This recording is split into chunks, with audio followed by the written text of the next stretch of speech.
Shalom, salam sejahtera, selamat akhir pekan, juga selamat Idul Fitri, selamat Lebaran bagi saudara-saudara yang merayakan. Kita bersyukur hari ini ada kesempatan mendengarkan firman Tuhan. Mari kita berdoa terlebih dahulu. Ya Tuhan, kami mengucap syukur. Hari ini ada kesempatan bagi kami mendengarkan firman. Terangi hati kami, pimpin kami sehingga kami dapat mengerti dan memahami firman-Mu dengan baik. Dalam nama Yesus. Amin. Firman Tuhan dari 2 Tawarikh pasal 20 ayat 17. Demikian firman Tuhan. Dalam peperangan ini tidak usah kamu bertempur. Hai Yehuda dan Yerusalem, tinggallah berdiri di tempatmu dan lihatlah bagaimana Tuhan memberikan kemenangan kepadamu. Janganlah kamu takut dan terkejut. Majulah besok menghadapi mereka, Tuhan akan menyertai kamu. Demikian firman Tuhan. Tema kita, hidup berkemenangan. Hidup berkemenangan. Saudara-saudara yang dikasihi Tuhan, ketika kita berbicara tentang kemenangan, berarti kita pasti berbicara tentang adanya musuh atau lawan di dalam peperangan. Memang benar, tidak bisa dipungkiri bahwa dalam hidup ini kita diperhadapkan dengan musuh-musuh. Musuh itu berjuang untuk mengalahkan kita. Oleh karena itu kita harus siap menghadapinya. Di dalam 2 Tawarikh 20 dikisahkan tentang Yosafat, seorang raja Yehuda yang mendapatkan perlawanan dari 3 bangsa besar, yaitu Moab, bangsa Amon, dan juga Meunim. 2 Tawarikh 20 ayat 1. Bagaimana Yosafat menghadapi musuh-musuh yang besar itu?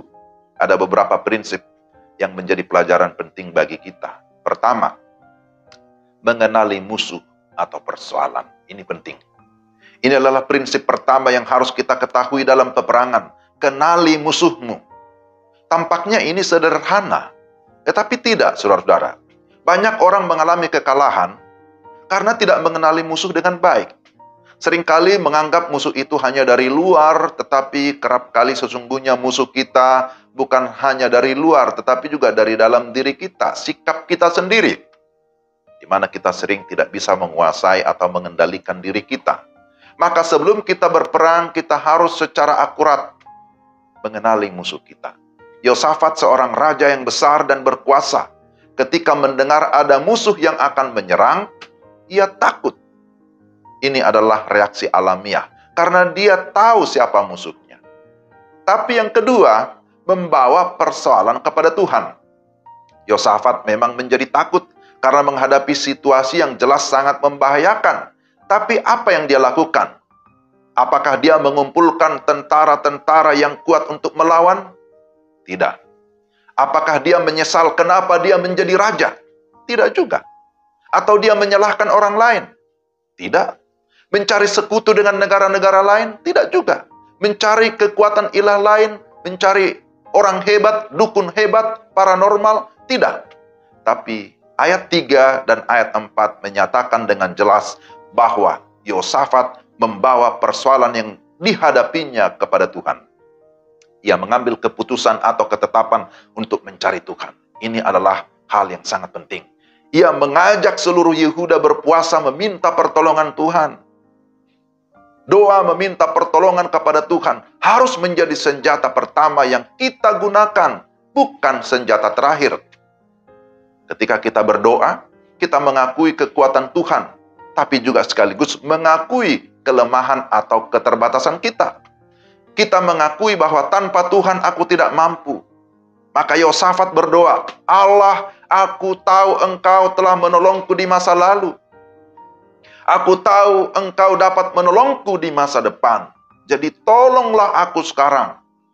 Kita bisa lihat itu dalam ayat 6-12. Kami tidak tahu harus berbuat apa, tetapi mata kami tertuju kepadamu. Kita lihat itu dalam ayat 12. Kami punya persoalan, tetapi mata kami tidak tertuju kepada persoalan, melainkan tertuju kepada Tuhan. Inilah iman.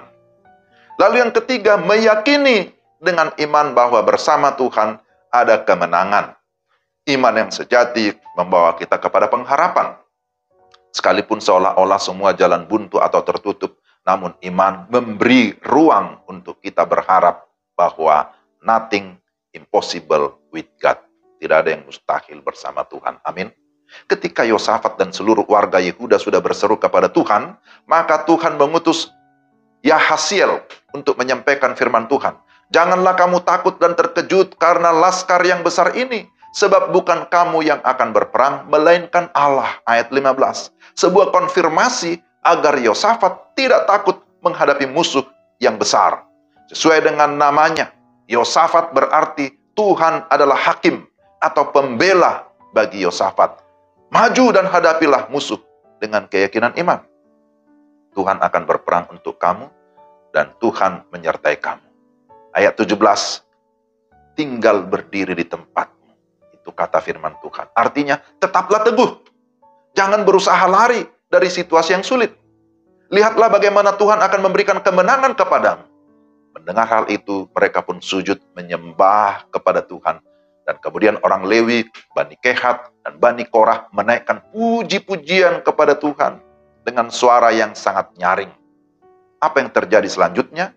Dalam ayat 22-24, di sana dinyatakan bahwa semua musuh-musuh sudah dikalahkan, semua musuh sudah musnah, tidak ada yang terluput. Siapa yang memberikan kemenangan? Tuhanlah yang memberikan kemenangan.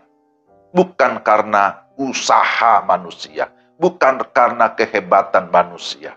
Tuhanlah yang berperang untuk mereka. Dan mereka mengalami kemenangan. Mereka bersuka cita, mereka bersyukur dan memuji kebesaran Tuhan. Maka mari saudara, dalam situasi apapun, mari kita senantiasa berserah kepada Tuhan. Memprioritaskan Tuhan, mengandalkan Tuhan dan kekuatannya. Karena kita lemah. Maka mari kita tetap di dalam iman. Kita tetap teguh. Jangan lari dari kenyataan. Tapi mari kita berlari kepada Tuhan. Supaya kita mengalami kemenangan. Selamat merayakan hari kemenangan bersama dengan Tuhan Yesus Kristus. Mari kita berdoa. Tuhan, terima kasih Engkau memberikan kami kemenangan. Bukan karena kekuatan kami, tapi karena kasih karunia.